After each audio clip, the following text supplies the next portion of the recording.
नमस्कार मित्रों, मैं राघव अवस्थी आप सभी लोगों का डिसेंट स्टडी क्लासेस के यूट्यूब चैनल पर स्वागत करता हूं।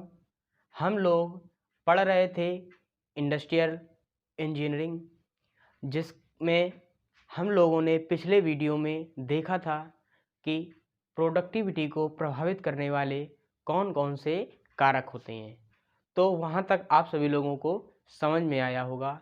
अब हम उसी क्रम में आगे की ओर चलते हैं। आप सभी लोग ध्यान से देखिएगा।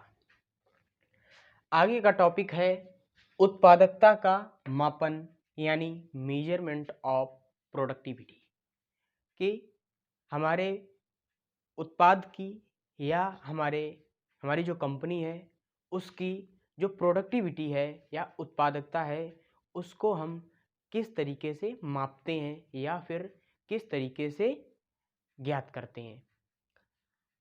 अब हम उत्पादकता को क्यों मापते हैं उसके कारणों पर चर्चा करेंगे। वो हमारे ये 3 निम्न कारण हैं जिनकी वजह से हम किसी प्रोडक्ट की प्रोडक्टिविटी को मापते हैं या उसका मेजरमेंट करते हैं। तो हम लोग देखते हैं कि इसमें पहला पॉइंट क्या है। पहला पॉइंट है दीर्घकाल तक एक सिस्टम के निष्पादन का अध्ययन करना। इसका मतलब क्या हुआ?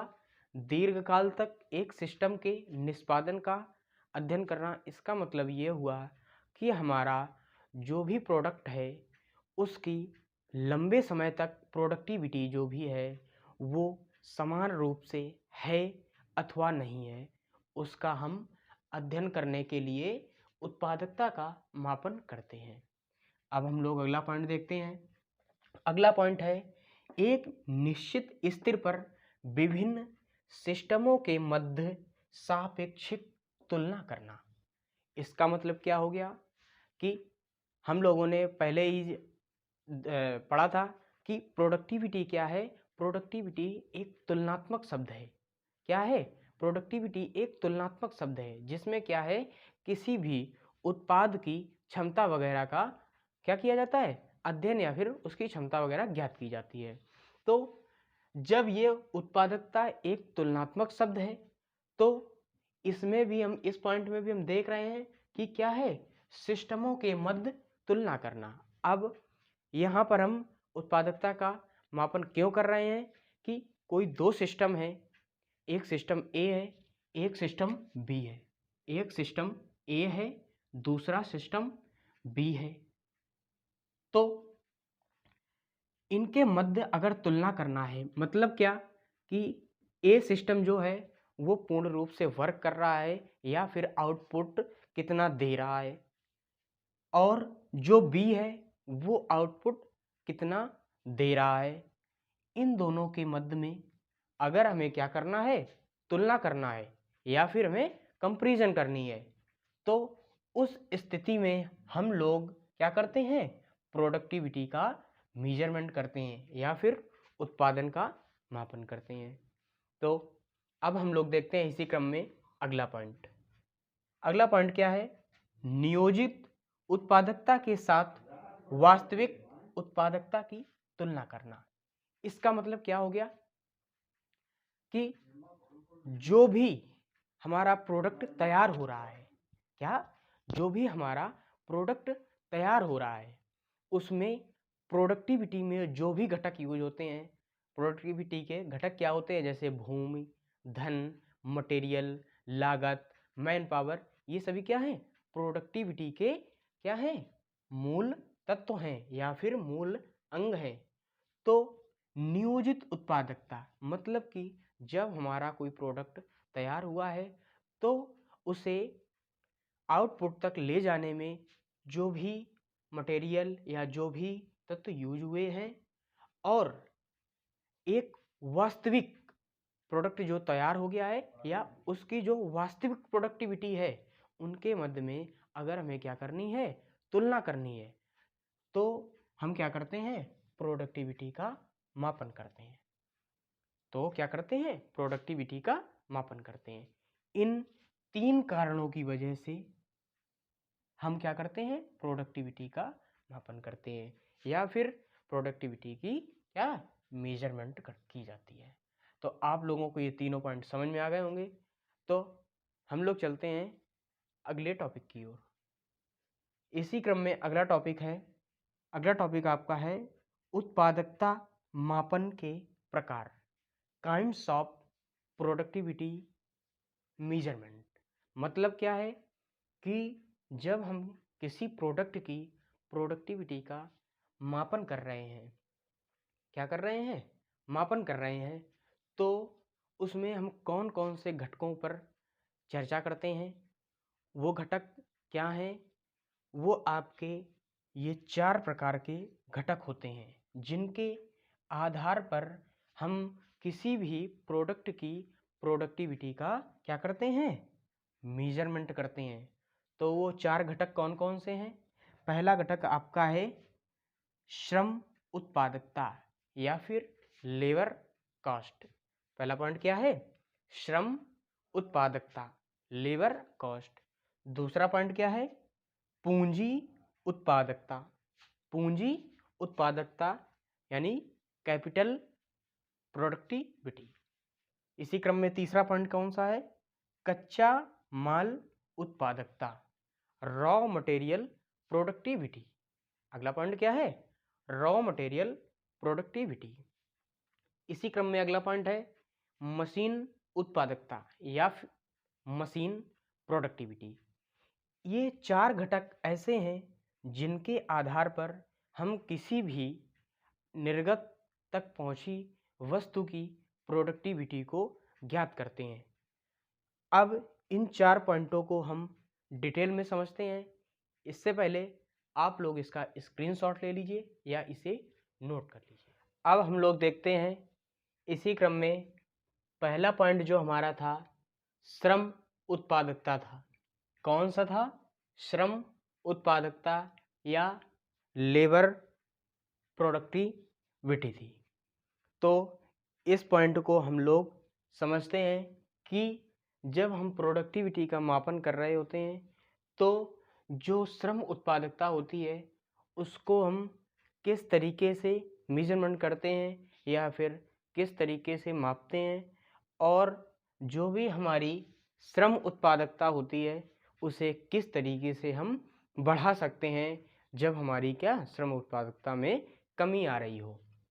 तो देखते हैं श्रम उत्पादकता क्या है। उत्पादन में कुल प्राप्ति, क्या चीज, उत्पादन में कुल प्राप्ति का मतलब क्या हो गया, जब हमारा फाइनल प्रोडक्ट निकल आया कंपनी से, मतलब निर्गत जो भी है पूरा फाइनल बनने के बाद में निर्गत जो भी है, उत्पादन के बाद जो भी प्राप्त हो रहा है, मतलब प्रोडक्शनिंग के बाद में जो भी प्रोडक्ट हमारे हाथ में आ रहा है वो, तथा श्रम व्यय के अनुपात को श्रम उत्पादकता कहते हैं। इसका मतलब क्या हो गया, श्रम व्यय क्या हो गया, श्रम व्यय क्या मतलब हो गया कि जो भी प्रोडक्ट हमारा निर्गत या फिर आउटपुट में हमें प्राप्त हुआ या फिर हमारे पास आया उसमें जो भी लेबर कॉस्ट आ रही है, कौन सी कॉस्ट, लेबर कॉस्ट, मतलब उसे जिन जिन लेबरों द्वारा बनवाया गया है उसमें कितना व्यय आया है, अगर हम इन दोनों चीज़ों का क्या अनुपात कर देते हैं या फिर अनुपात ज्ञात कर लेते हैं तो उसे हम लोग श्रम उत्पादकता कहते हैं। तो श्रम उत्पादकता बराबर क्या हो गया, उत्पादन से कुल प्राप्ति बटे श्रम व्यय। कुल प्राप्ति मतलब निर्गत में जो भी प्रोडक्ट हमारा प्राप्त हुआ वो, और वो जो निर्गत प्रोडक्ट है उसे बनाने में जो भी श्रम चार्ज आया है, इन दोनों का अनुपात कर देते हैं तो हमारी श्रम उत्पादकता प्राप्त हो जाती है। अब आपसे अगर बोल दिया जाए कि किसी प्रोडक्ट की श्रम उत्पादकता आपको ज्ञात करनी है तो आपको उसमें क्या दिया रहेगा, उत्पादन से कुल प्राप्ति की वैल्यू दी रहेगी कि जो भी हमारा उत्पादन निर्गत में या फिर आउटपुट में हमें प्राप्त हुआ है उसकी प्रोडक्टिविटी या उसकी उत्पादकता क्या है वो हमें दी रहेगी, और उस प्रोडक्ट को पूरा फाइनल बनने में कितना श्रम व्यय आया है या कितना लेबर कॉस्ट आया है वो हमें दिया रहेगा। तो उन दोनों का हम जब अनुपात कर लेंगे तो क्या हो जाएगा, उसमें हमें श्रम उत्पादकता प्राप्त हो जाएगी। ठीक है, यहाँ तक समझ में आ गया। तो हम लोग देखते हैं कि अगर किसी भी कंपनी की प्रोडक्टिविटी डाउन मार रही है तो उसके कौन कौन से रीज़न होते हैं, और अगर प्रोडक्टिविटी हमारी डाउन जा रही है तो उसके ग्राफ को ऊपर लाने के लिए हम क्या करेंगे। तो देखते हैं, श्रम उत्पादकता को निम्न प्रकार से बढ़ाया जाता है। किन प्रकार से? ये 3 प्रकार हैं आपके। इन निम्न 3 प्रकारों से उत्पादकता बढ़ाई जा सकती है। कौन सी उत्पादकता? श्रम उत्पादकता या लेबर प्रोडक्टिविटी को बढ़ाया जाता है। तो उसमें पहला पॉइंट है, संयंत्र में कार्यकारी दशाओं को सुधार करके। इस पॉइंट का मतलब क्या हो गया कि जो भी हमारा संयंत्र है या फिर जो भी हमारी कंपनी है उसमें जो भी उपकरण यूज हो रहे हैं, क्या करने के लिए? किसी भी प्रोडक्ट की प्रोडक्शनिंग करने के लिए जो भी मशीन वगैरह जो भी संयंत्र यूज हुए हैं उनकी जो वर्किंग कंडीशन है, कार्यकारी स्थिति है, मतलब कार्य करने की उनकी क्षमता है, उसमें क्या सुधार करके उसे क्या एक अच्छे से उस मशीन को बनाना। मतलब क्या है कि जिससे वो अच्छा हमें आउटपुट दे पाए, तो उसे क्या कहते हैं? संयंत्र में कार्यकारी दशाओं को सुधार करके। ठीक है, अब हम लोग अगला पॉइंट देखते हैं। अगला पॉइंट क्या है? श्रमिकों का मनोबल बढ़ाकर। सबसे ज़रूरी पॉइंट है, जिसकी वजह से आज कई सारी कंपनियां बंद भी पड़ी हुई है और बहुत सारी कंपनियों में एक दो दिन में, 3 दिन में, 4 दिन में ताले लगते चले जा रहे हैं, या फिर एक सप्ताह के लिए क्या हो गया, लेबर यूनियन जो हो गया वो धरने पे बैठ गया। ठीक है, तो अगर हमें प्रोडक्टिविटी बढ़ानी है या फिर श्रम उत्पादकता को ज्ञात करना या श्रम उत्पादकता को हमें बढ़ाना है, तो हमें क्या करना चाहिए? जो भी हमारी कंपनी में श्रमिक कार्य कर रहे हैं, जो भी हमारी कंपनी में श्रमिक कार्यरत हैं, तो उनका हमें मनोबल या फिर उनका प्रोत्साहन बढ़ाना चाहिए कि क्या आप इस काम को अच्छा करते हैं, अगर आप इस काम को करेंगे तो आप क्या है, आपका पद बढ़ जाएगा या आपकी सैलरी बढ़ जाएगी। ठीक है, या आपका नाम होगा। तो ये सब चीज़ें क्या हो गई, एक व्यक्ति के मनोबल को बढ़ाती हैं। तो हमें ये सबसे ज़्यादा ध्यान रखना चाहिए, जो भी कंपनी का मालिक हो उसे सबसे ज़्यादा ये ध्यान रखना चाहिए कि अपने श्रमिकों का समय समय पर मनोवर्धन करे या फिर मनोबल को बढ़ाए, कुछ शिविर कैंप वगैरह लगाकर या कुछ मीटिंग वगैरह लेकर क्या करे, श्रमिकों का मनोबल बढ़ाए। अब हम लोग अगला पॉइंट देखते हैं। अगला पॉइंट क्या है? अगला पॉइंट है वित्तीय तथा गैर वित्तीय प्रोत्साहन द्वारा श्रमिकों को लगातार प्रोत्साहित करना। अब इसमें 2 शब्द आए, वित्तीय और गैर वित्तीय। वित्तीय का मतलब क्या होता है? फाइनेंस या फिर पैसा। सीधा सीधा बोला जाता है, मोटा मोटा बोल सकते हैं कि पैसा। वित्त मतलब पैसा। तो क्या है, वित्तीय या गैर वित्तीय द्वारा क्या करना चाहिए? श्रमिकों का प्रोत्साहन करना चाहिए। तो किस प्रकार से? अब कोई भी श्रमिक जो हमारी कंपनी में कार्यरत है या फिर जो भी हमें प्रोडक्शन दे रहा है किसी भी वस्तु का, तो उस व्यक्ति से हमें ये बोलना चाहिए कि अगर आप 1 घंटे में 10 प्रोडक्ट तैयार करके हमें दे देंगे तो क्या है, आपकी सैलरी 200 रुपये है तो उसमें आपको 20 रुपये इंक्रीज करके मिल जाएंगे या 50 रुपये आपको ज़्यादा मिलेंगे, अगर आप इतने समय में एक निश्चित बाउंडेड टाइम दे दीजिए और बाउंडेड नंबर ऑफ प्रोडक्ट्स दे दीजिए। मतलब अगर वो 5 प्रोडक्ट बनाता है तो उससे कह दीजिए आप आधा घंटा एक्स्ट्रा ले लीजिए और हमें 10 प्रोडक्ट और ज़्यादा बना के दीजिए। अगर आप ऐसा कर देते हैं तो आपकी सैलरी में कुछ ना कुछ वृद्धि करके आपको मिलेगी। तो इसे हम क्या कहेंगे? वित्तीय प्रोत्साहन। मतलब क्या है, लेबर का पैसे देकर प्रोत्साहन बढ़ाया जा रहा है, किसके द्वारा? कंपनी के मालिक के द्वारा।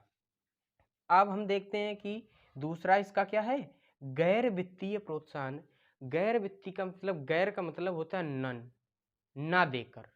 वित्तीय का मतलब हो गया फाइनेंस। फाइनेंस ना देकर मतलब पैसा, रुपए पैसा ना देकर भी प्रोत्साहन बढ़ाना। वो किस तरीके से बढ़ाएंगे? अब कोई भी व्यक्ति जो हमारी कंपनी में कार्यरत है, जो हमें प्रोडक्शन दे रहा है, उस व्यक्ति से बोलना चाहिए कि अगर आप 15 दिनों तक कोई छुट्टी नहीं लेंगे या 15 दिनों के अंतर्गत आप इतना कार्य हमें करके दे देंगे तो आपको क्या है, आपकी पदोन्नति कर दी जाएगी। मतलब क्या है, आप पद में आपकी उन्नति हो जाएगी। मान लीजिए आप कोई एक सहायक मेंटेनेंस इंजीनियर है, तो अगर उसका जो हेड मेंटेनेंस इंजीनियर होगा वो अपने सहायक मेंटेनेंस इंजीनियर से बोलता है कि आप अगर 8 दिन में इस प्रकार से या हमारे अनुसार कार्य करेंगे तो आपको एक दूसरे डिपार्टमेंट का मेन या हेड ऑफ मेंटेनेंस बना दिया जाएगा, जिस भी ब्रांच का अलग बनाया जाएगा। तो क्या हो गया, इसमें पैसा नहीं दिया गया, इसमें क्या है, पैसा नहीं दिया गया, लेकिन क्या है, पदोन्नति का प्रलोभन दिया गया। मतलब कि क्या हुआ, आपका पद बढ़ा दिया जाएगा, ये आपको क्या लालच दिया गया। तो इससे आप क्या करेंगे, जो श्रम प्रोडक्टिविटी है उसको इंक्रीज करेंगे कि कम समय में आप अधिक काम करेंगे और मेहनत से करेंगे, आलस नहीं करेंगे। तो ये इन 2 पॉइंटों के द्वारा सबसे ज़्यादा कंपनियां क्या श्रमिकों को प्रोत्साहन देती हैं या फिर उनका मनोवर्धन करती हैं। तो आई होप आप सभी लोगों को ये चीज़ समझ में आ गई होगी। आप इसका स्क्रीनशॉट ले लीजिए। फिर हम चलते हैं अगले पॉइंट की क्रम में। हम लोग दूसरा पॉइंट देखते हैं कि उत्पादकता का जो भी मापन किया जाता है उसमें दूसरे किस पॉइंट पर हम लोग ध्यान देखते हैं, कब, जब हम किसी प्रोडक्ट की प्रोडक्टिविटी का मेजरमेंट कर रहे होते हैं। तो उसमें जो दूसरा पॉइंट है वो है पूंजी उत्पादकता, मतलब कैपिटल प्रोडक्टिविटी।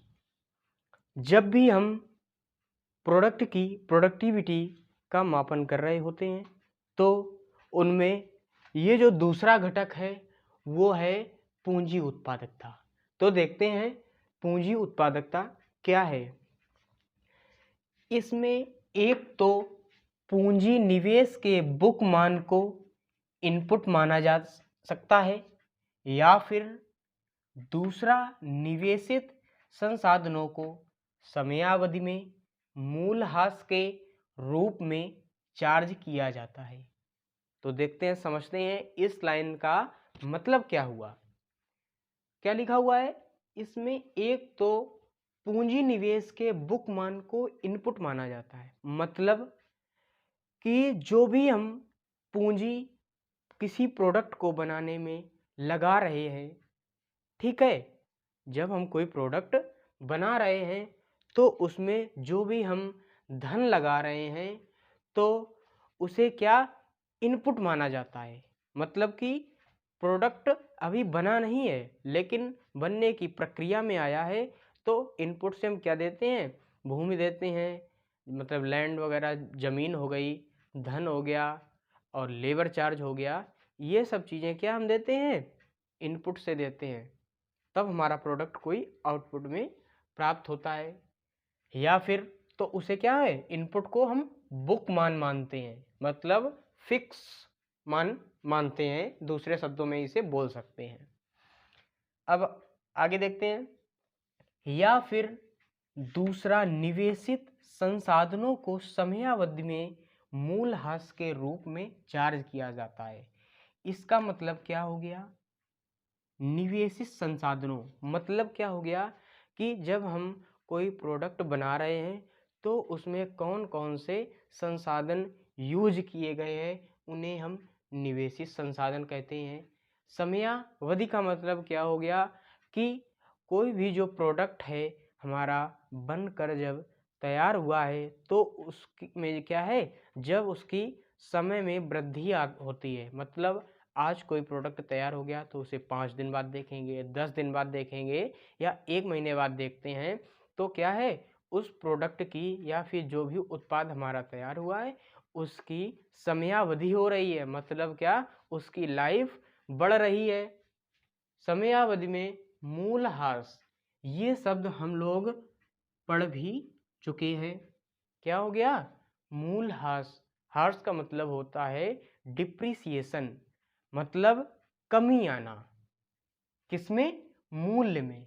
जो भी हमारी वस्तु जितने रुपए की आउटपुट में बनकर तैयार हुई थी, तो क्या हुआ, उसका कुछ धीमे धीमे समय बीता, तो उसका जो प्रारंभिक मूल्य था उसमें कुछ कमी आएगी। वो कमी किन कारणों से आती है, 2 शब्दों में समझ लेते हैं। एक तो समय के साथ में जो भी हमारा प्रोडक्ट है वो कितना ज़्यादा वर्क कर रहा है, मतलब कि 5 दिन में कोई प्रोडक्ट हमारे कंपनी से निकला और 5 दिन में क्या किया, वो 24 घंटा चलता रहा चलता रहा चलता रहा, तो क्या है, ये उसकी परिचालन लागत जो भी है, परिचालन या चलने की वजह से अधिक उसमें मूल्यह्रास आता है।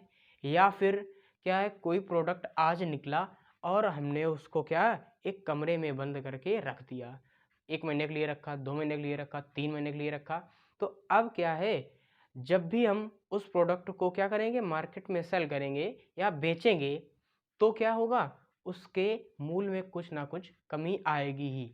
क्यों आएगी, क्योंकि जब सामने वाला खरीदेगा तो वो पूछेगा आपसे कि कितने दिन से आप, मतलब कितने दिन पहले इसे लाए थे या कितना इसे यूज किया है। भले ही आप बोलते हैं कि हमने इसको डब्बे में बंद करके जिस दिन लाए थे उसी दिन रख दिया था और आज तक यूज ही नहीं किया, तब भी वो क्या बोलेगा, ये प्रोडक्ट कोई नया नहीं है कि आप 20 रुपए का लाए थे तो हम इसे 20 रुपए का ही ले लें।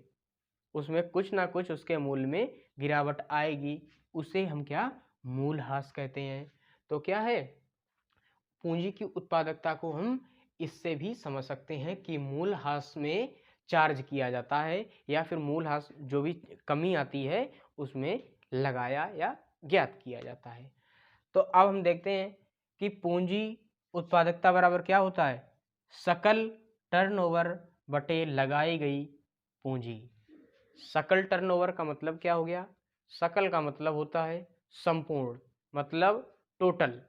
टर्नओवर का मतलब जो भी बनने से लेकर और फाइनल तक, मतलब स्टार्टिंग से लेकर अंत तक जो भी जितना भी मटेरियल का चार्ज, जो भी चार्ज वगैरह आया है, वो संपूर्ण जो टर्नओवर है वो, और क्या है, उसमें लगाई गई पूंजी या फिर धन, उनका जब हम अनुपातिक रूप ले लेते हैं तो हमारी पूंजी उत्पादकता ज्ञात हो जाती है।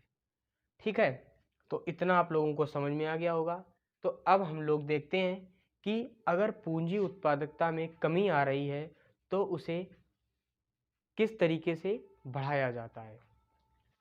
तो जो हमारी पूंजी उत्पादकता होती है उसे बढ़ाने के लिए या किस तरीके से बढ़ाया जाता है वो हम इन 3 पॉइंटों के अंतर्गत समझेंगे।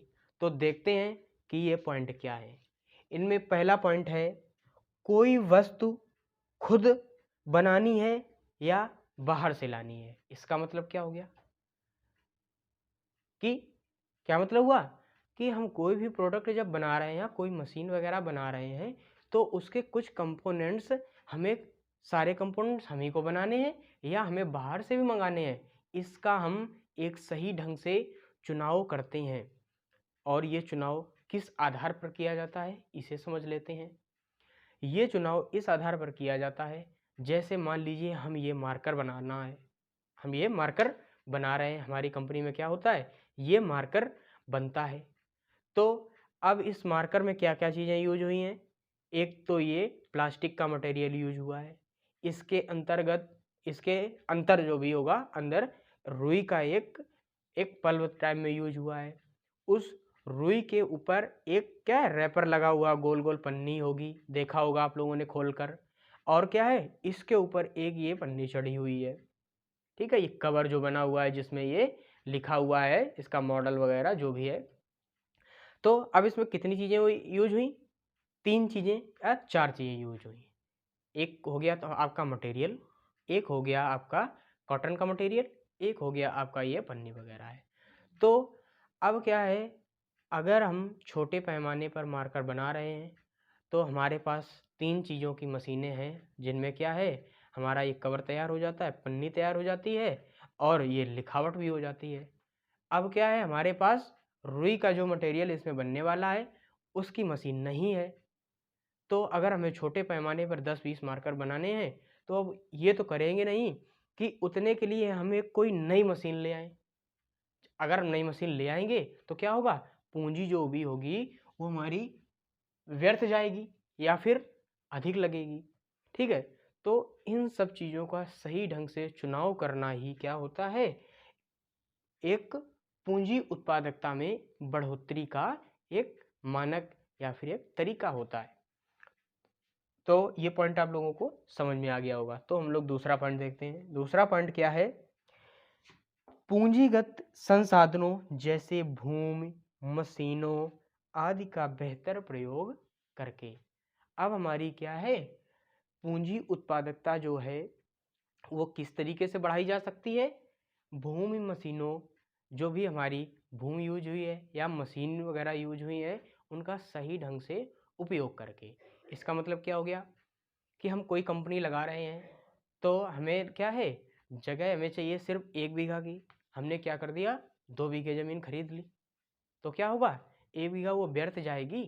तो हमें क्या है, भूमि का सही ढंग से उपयोग करना चाहिए, जिससे क्या है, हमारी जो भी ये पूंजी उत्पादकता है इसमें वृद्धि हो या इसे हम बढ़ा सकें। इसमें दूसरा क्या है, मशीन आदि का बेहतर, मतलब मशीनें सही ढंग से प्रयोग करना चाहिए। मतलब क्या है कि ज़्यादा हड़बड़ी में यूज नहीं होना चाहिए। जैसे हड़बड़ी में यूज की, टूट गई, ठीक है। जैसे लेथ मशीन वगैरह है तो उसे क्या करते हैं, जब हम चलाते हैं तब उसके गियर वगैरह, इलेक्ट्रिसिटी वगैरह सारी चीज़ें चेक करते हैं, और जब बंद करते हैं तब भी सारी चीज़ें चेक करते हैं। अब क्या है, कोई कर्मचारी आया या फिर कोई लेबर आया, जल्दी से तार लगाया, गियर वगैरह देखे नहीं, लेथ मशीन को चालू कर दिया, लो क्या हुआ, स्पिंडल टूट गया, गियर बॉक्स टूट गया, कुछ भी टूट गया। तो क्या हो गया, ये मशीनों का सही ढंग से प्रयोग नहीं हुआ, जिसकी वजह से क्या होगा, पूंजी उत्पादकता जो भी होगी वो हमारी घटेगी। अगर इन सब चीज़ों का ध्यान रखते हैं तो हमारी जो पूंजी उत्पादकता होती है उसमें वृद्धि होती है। तो ये पॉइंट आप लोगों को समझ में आ गया होगा। तो हम लोग अगले पॉइंट की ओर चलते हैं। अगला पॉइंट क्या है इसी क्रम में, उत्पादन की नवीनतम अनुरक्षण को अपनाकर। इसका मतलब क्या हो गया, नवीनतम अनुरक्षण का मतलब क्या होता है, अनुरक्षण का मतलब होता है मेंटेनेंस। मतलब कि जब भी हम कोई मशीन वगैरह या फिर कोई प्रोडक्ट तैयार कर रहे हैं तो उसका जब अनुरक्षण या मेंटेनेंस करने का टाइम आए तो उसमें हमें नई नई विधियों का प्रयोग करना चाहिए, हमें पुरानी विधियों का यूज नहीं करना चाहिए। अब मान लीजिए जैसे कोई मशीन ख़राब हो गई तो उसे में क्या, नट वगैरह खोलने हैं तो हम क्या, मैनुअली स्पैनर वगैरह, स्पैनर या की से उसे क्या खोलते हैं। अब क्या है, अगर हमें पूंजी उत्पादकता बढ़ानी है तो क्या है, हम जो भी नट ओपनर आते हैं, इलेक्ट्रिक नट ओपनर आते हैं, उनका प्रयोग करेंगे, जिससे क्या होगा, हमारा नट जल्दी खुलेगा, जिससे हमारा टाइम बचेगा, मशीन हमारी जल्दी सही हो जाएगी। तो उससे क्या होगा, हमारी जो पूंजी उत्पादकता में वृद्धि होगी। तो आप लोगों को ये पॉइंट समझ में आ गया होगा। आप लोग इसका स्क्रीनशॉट ले लीजिए। फिर हम लोग चलते हैं अगले पॉइंट की तरफ। में हम लोग अगला तीसरा पॉइंट देखते हैं कि अगर हमें किसी उत्पाद की क्या करनी है, प्रोडक्टिविटी को बढ़ाना है या मापना है तो उसमें अगला घटक क्या ले सकते हैं। तो अगला घटक है कच्चा माल या कच्चे माल की उत्पादकता को बढ़ाकर, या फिर कच्चे माल की उत्पादकता ज्ञात करते हैं किसी भी हम उत्पादकता को ज्ञात करते समय, उसका ये एक और घटक है। तो कच्चे माल की उत्पादकता क्या है वो हम लोग देखते हैं।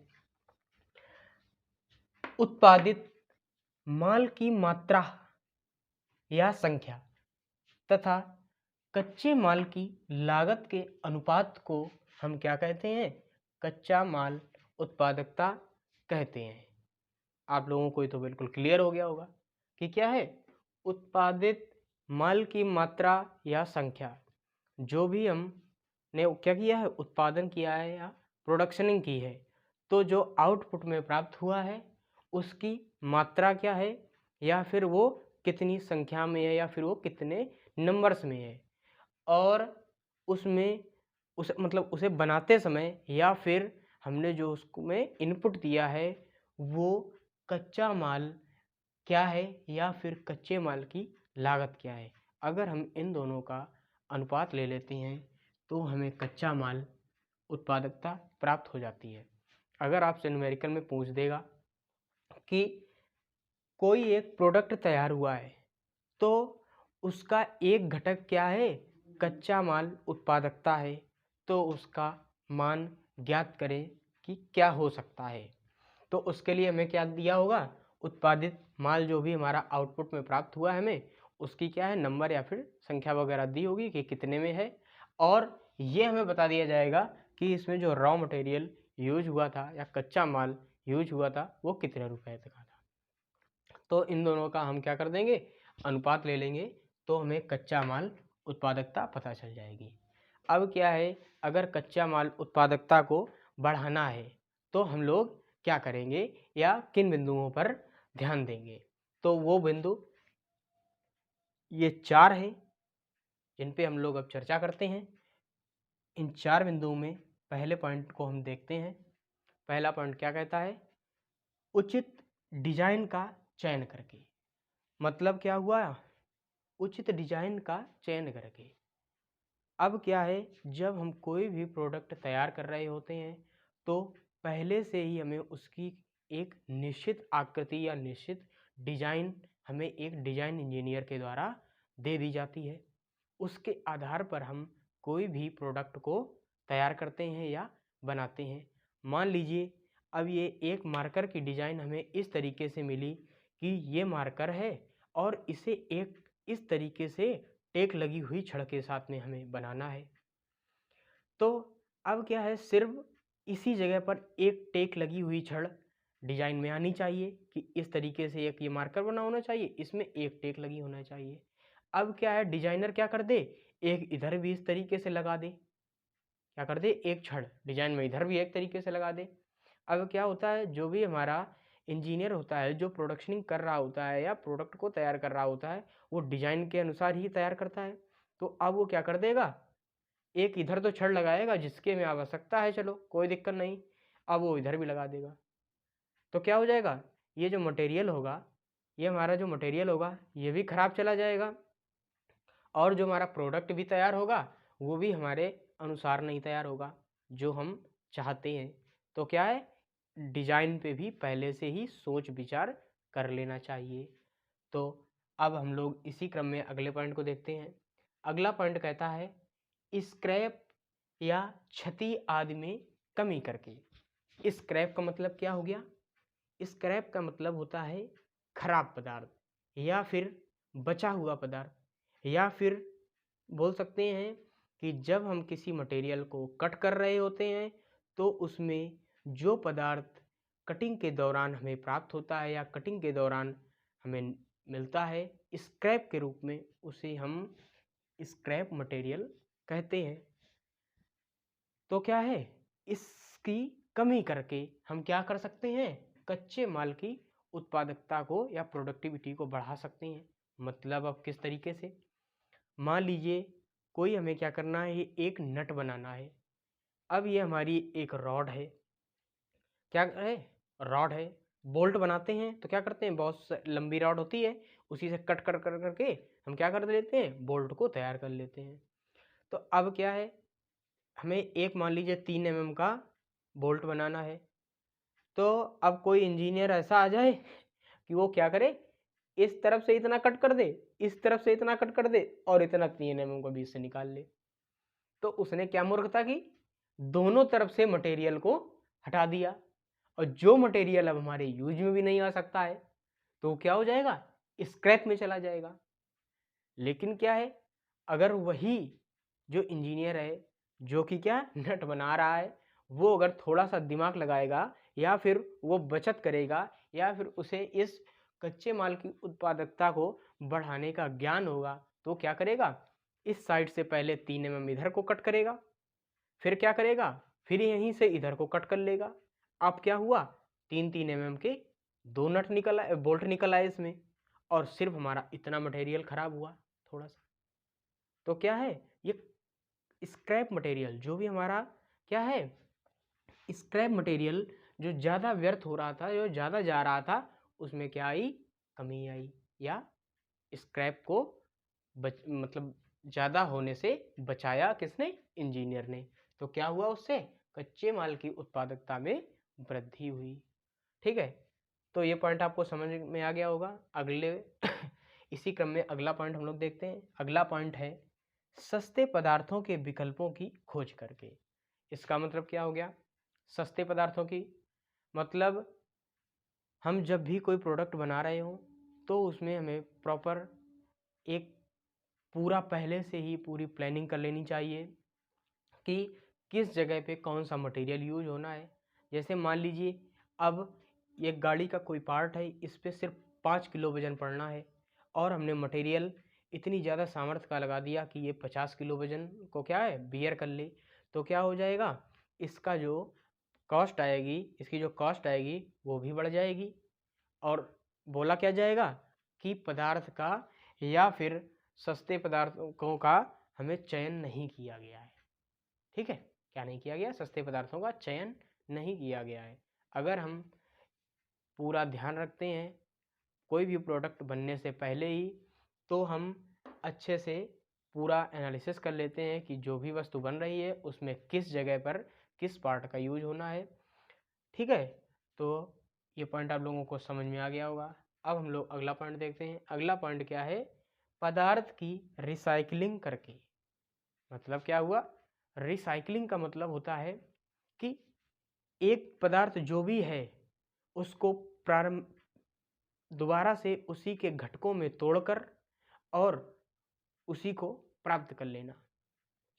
जैसे कि क्या हुआ, कोई एक हमने नट बना के तैयार किया, अब नट हमारा क्या है, वो बीच से उसकी जो भी थ्रेड वगैरह हैं वो ब्रेक हो गई, या फिर नट हमारा साइज का नहीं बना, तो हम उसे क्या करेंगे, उसे गलाएंगे और पुनः से उसे एक आयरन की रॉड या गट्टक में बदल देंगे। तो इस विधि को हम रिसाइकलिंग विधि कहते हैं। तो इसमें क्या है, कंपनी में जो भी स्क्रैप मटेरियल हो सब की हमें क्या करनी चाहिए, रिसाइकलिंग करनी चाहिए, जिससे क्या होता है, जो हमारे कच्चे माल की उत्पादकता है वो बढ़ती है। तो आप सभी लोगों को ये पॉइंट भी क्लियर हो गया होगा, आशा करते हैं। तो आप सभी लोग इसका स्क्रीनशॉट ले लीजिए। अब हम लोग लास्ट पॉइंट की ओर बढ़ते हैं। तो अब हम लोग अगले पॉइंट की ओर चलते हैं, और ये लास्ट पॉइंट होगा। ये अगला पॉइंट क्या है, मशीन की उत्पादकता या मशीन प्रोडक्टिविटी। क्या है, मशीन की उत्पादकता, जब हम किसी भी प्रोडक्ट की उत्पादकता का मापन कर रहे होते हैं, तो मापन करने में ये एक किस तरीके से घटक काम करता है उसके ऊपर हम लोग चर्चा करते हैं। तो क्या है, कुल उत्पादन तथा प्रयुक्त घंटों के अनुपात को मशीन उत्पादकता कहते हैं। क्या चीज, कुल उत्पादन और प्रयुक्त घंटों के अनुपात को क्या कहते हैं, हम मशीन उत्पादकता कहते हैं। कुल उत्पादन का मतलब क्या हो गया कि हमारा जो फाइनल प्रोडक्ट तैयार हुआ है, हमें मिला है आउटपुट में, पूरा उसका उत्पादन करने में जो भी खर्च लागत वगैरह सब आई है वो, ठीक है, मतलब सीधे सीधे बोल सकते हैं कि फाइनल प्रोडक्ट, और उसे बनने में कितने घंटे यूज हुए या कितने दिन यूज हुए हैं, तो इनके अनुपात को हम मशीन उत्पादकता कहते हैं, या मशीन उत्पादकता हम इससे ज्ञात कर सकते हैं। ठीक है, तो आप लोगों को क्वेश्चन में दे दिया जाएगा कुल उत्पादन, और क्या बता दिया जाएगा, समय बता दिया जाएगा कि इतने समय में हुआ है। तो आप लोग उन दोनों का क्या भाग दे देंगे, किसमें, कुल उत्पादन में प्रयुक्त घंटों का, तो क्या हमारा मशीन उत्पादकता में प्राप्त हो जाएगी या पता चल जाएगी। अब क्या है, इसी क्रम में देखते हैं कि अगर हमें मशीन उत्पादकता को बढ़ाना है तो वो हम किस तरीके से बढ़ा सकते हैं, उन पे हम चर्चा करते हैं। वो ये 4 पॉइंट दिए हुए हैं। इन 4 पॉइंटों को हम बारी बारी से समझते हैं। तो इन 4 पॉइंटों में पहला पॉइंट क्या कह रहा है? पहला पॉइंट बोलता है कि निवारक अनुरक्षण करके, मतलब प्रिवेंटिव मेंटेनेंस करके। इसका मतलब क्या हो गया?